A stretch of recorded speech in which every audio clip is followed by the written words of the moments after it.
ራስ ዳርጌ የአርሲ ኦሮሞ አባት ነው ብትሉኝ አባት አይደለም ታሪካዊ ጠላት ነው ማለት ነው። ምኒልክ የጨፈጨፈው ኦሮሞ ምኒልክ የኦሮሞ ጀግና ነው ይባል አይደለም የኦሮሞ የታሪክ ጠላት ነው ማለት ነው። ስለዚህ ታሪክን እንግዲህ በተለያዩ እይታ ነው የምንመለከታቸው። አንድ ነገር አለ። እኛ አሁንም የባንዲራን ክብር ለማሳነስ አይደለም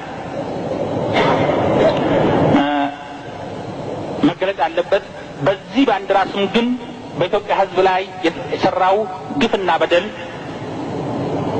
መገለጽ አለበት። እኛ ይህንን ባንዲራ እያሳዩን ይህም ባንዲራ ከእግዚአብሔር ነው የወረደልህ ይህም ባንዲራ አምልክ የተባለ ከባንዲራው ጀርባ ሲፈጸሙ የነበሩት ግፍና በደሎች መታወስ አለባቸው። ከዚህ ባንዲራ ጋራ ግንኙነት አላቸውና አስታውሳለሁኝ ይህ ባንዲራ ከሰማይ ነው የወረደው በክርስትና በኩል ነው እንደዚህ የመጣው እየተባለ ይገለጽ ነበር። በባንዲራው ላይም መስቀል ጫነ መስቀል ተሸከመ የአንበሳ ምልክትም ነበረበት። እንግዲህ ይሄ የሃይማኖትን እኩልነትን የሚገልጽ አይደለም።